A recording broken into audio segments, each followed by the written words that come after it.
आज सूरज ढल रहा था, पर उन सब के लिए एक नया उदय था। वो सोच रहे थे कि उन्होंने पुरानी हवेली के राज, जिसकी वजह से वो डरे हुए थे, पता कर लिया है। पर ऐसा नहीं था। एक नया रहस्य उनका इंतजार कर रहा था। सभी अंधेरा होने से पहले ही घर पहुंच गए थे।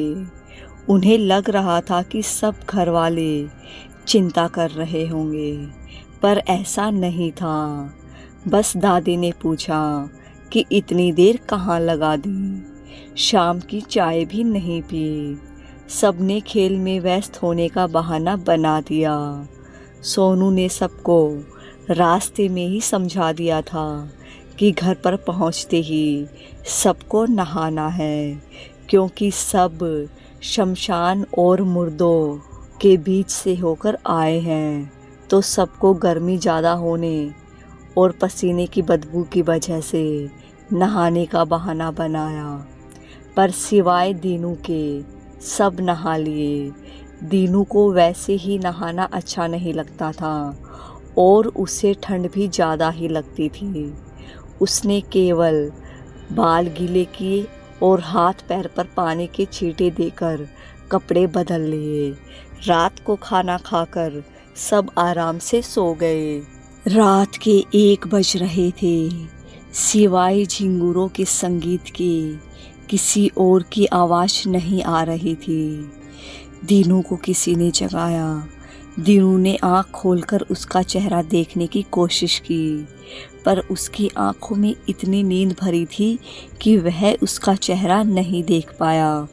उसको लगा कि ये उसके पापा हैं। उन्होंने उसका हाथ पकड़ा और उसे अपने साथ ले जाने लगे। दीनू उनके पीछे पीछे चलने लगा। वो बार बार आंखें खोलता। उसे कपड़ों से वो उसके पापा ही लग रहे थे, जो हमेशा देहाती बनियान पैंट पहनते थे। उनके सर पर हमेशा कपड़ा बंधा हुआ रहता था। उसने कहा, पापा इतनी रात में कहाँ ले जा रहे हो? मुझसे चला नहीं जा रहा है, पीठ पर बैठा लो मुझे। वो पीठ करके नीचे बैठ गए। दीनू झटपट उनकी पीठ पर सवार हो गया और उसने आंखें बंद कर ली। उसे पापा की पीठ पर बड़ा ही मज़ा आ रहा था। अचानक से उसे ठोकर लगी और उसकी नींद खुल गई। उसने खुद को एक घोड़े की पीठ पर पाया। वो घोड़ा उसे पुरानी हवेली के सामने ला चुका था, पर पुरानी हवेली इस वक्त खंडर नहीं थी, वो एकदम सही थी। वो पापा पापा चिल्लाने लगा, पर वहाँ दूर दूर तक उसकी आवाज़ सुनने वाला कोई नहीं था। उसने रानी दी, सोनू भैया, चंदू, गोलू, प्रभु, दादी सबको आवाज़ दी, पर कुछ फ़ायदा नहीं हुआ। जिस मौसम में उसे कुछ देर पहले गर्मी लग रही थी, उसी मौसम में अचानक से बिजलियाँ चमकना शुरू हो गई। वो हवेली चारों तरफ से देखने लगा। अचानक से ज़ोरदार बिजली चमकी और एक बहुत भयंकर गूंज के साथ बादल गरजे। उस एक क्षण की बिजली में उसने देखा कि बरगद के पेड़ के पास कोई साया लंबा काला चादर ओढ़ के खड़ा है। उसे समझ नहीं आ रहा था कि वो कहाँ जाए। और तभी अचानक से हवेली का बड़ा दरवाज़ा कर्कश आवाज़ के साथ खुला। हवेली के अंदर से प्रकाश आ रहा था। दीनू ने अंदर जाना ही ठीक समझा। दीनू के अंदर जाते ही दरवाज़ा वापस बंद हो गया। दीनू बचाओ बचाओ चिल्ला रहा था। हवेली में एक दीपक जल रहा था, जहाँ से रोशनी आ रही थी, पर वो दीपक भी तेज हवा से बुझ गया। तभी उसे एक के बाद एक बहुत सी आंखें दिखाई दी। ये जरूर लकड़बग्गे ही होंगे, पर मैं नहीं डरूंगा।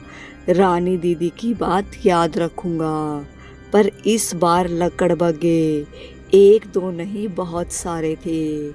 अचानक से एक बिजली चमकी और उसने देखा पूरे महल में लकड़बग्गे घूम रहे थे।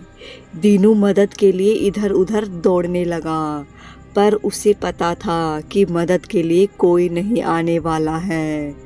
लकड़बग्गे उसका शिकार करने के लिए उसके ऊपर कूदने ही वाले थे कि वो पूरी ताकत लगाकर जोर से चिल्लाया, बचाओ बचाओ बचाओ। क्या हुआ क्या हुआ दीनू? दीनू, घर के सब लोग एक साथ जाग गए। दीनू एक भयानक सपना देख रहा था। वो डर से चिल्लाता हुआ भागने लगा। दीनू के पापा उसके पीछे भागे। रानी, चंदू, प्रभु, सोनू सबको कुछ समझ नहीं आया। दीनू के पापा ने दीनू को पकड़ने की कोशिश की, पर दीनू ने उनको देखते ही कहा, दूर हटो मुझसे, जाओ, आपने ही सब किया है। तब तक दीनू की मम्मी और चाचा भी आ गए थे। दीनू के चाचा ने कहा, डरो मत, तुम सपना देख रहे होंगे। दीनू आ जाओ, मेरे पास आ जाओ। चाचा मुझे बचा लो, मुझे बचा लो, कहता हुआ दीनू चाचा की बाहों में गिर गया। चाचा ने उसे गोद में उठाया और दोबारा बिस्तर पर लेटा दिया। दीनू पसीने से तरबदर हो चुका था और डर की वजह से बेहोश हो गया था। घर की सब औरतें और बच्चे बुरी तरह से डर चुके थे। सब दीनू के चारों ओर बैठे थे। कोई उसे पंखा कर रहा था, कोई उसके लिए नींबू पानी बना रहा था। कुछ देर बाद दीनू की नींद खुली तो दीनू ने माँ को सामने देख गले से लगा लिया और बोला, माँ मुझे मरना नहीं है। माँ वो बहुत सारे थे, मुझे मार डालेंगे। कोई नहीं बेटा, कौन मार डालेगा? तूने सपना देखा होगा। देख, हम सब तो तेरे साथ ही हैं, कुछ भी तो नहीं हुआ है। दीनू की माँ ने उसे गले लगाते हुए कहा, अरे तू तो मेरा बहादुर बेटा है, तू किससे डरने लगा? दीनू की दादी ने कहा, ले दीनू, ये पी ले, बहुत पसीना आ गया था तुझे। रानी ने उसे गिलास पकड़ाते हुए कहा। दीनू जल्दी से एक सांस में सब पी गया। दीनू भैया को क्या हो गया था? गोलू ने पूछा।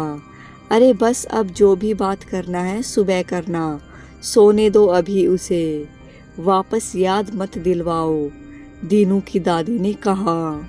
सब अपने अपने बिस्तरों पर चले गए। दीनू, अब चुपचाप शांति से सो जाओ, मैं तुम्हारे पास ही हूँ, दीनू की मम्मी ने कहा और उसके बगल में ही लेट गई। दीनू भी अपनी माँ से चिपक कर सो गया। बहुत जल्द ही उसे नींद आ गई। रात के 3 बज चुके थे। दीनू ने करवट लेने के लिए अपना सिर घुमाया और अचानक से उसकी आंखें खुली तो उसने देखा कि उसके सामने वही कंबल ओढ़े हुए साया खड़ा है। उसने चिल्लाने के लिए अपना मुंह खोला, पर उसकी आवाज़ नहीं निकल पाई। उसने अपने हाथ पैर उठाने की कोशिश की, पर उसके हाथ पैर बहुत भारी हो चुके थे। पूरी ताकत लगाकर भी वो उन्हें उठा नहीं पा रहा था। उसकी माँ उसके बगल में ही लेटी थी, पर वो उन्हें भी कुछ नहीं बता पा रहा था। वो साया धीरे धीरे उसकी तरफ ही बढ़ रहा था। उसका पूरा चेहरा अंधेरे में था, पर उसकी आंखें एकदम लाल थी। उसने डर से अपनी आंखें बंद कर ली। उसका पूरा शरीर दोबारा पसीने में भीगने लगा। ये कहानी अभी आगे और जारी रहेगी। इस कहानी का अगला भाग सुनने के लिए चैनल को सब्सक्राइब ज़रूर करें और कहानी कैसी लगी कमेंट करके ज़रूर बताइएगा।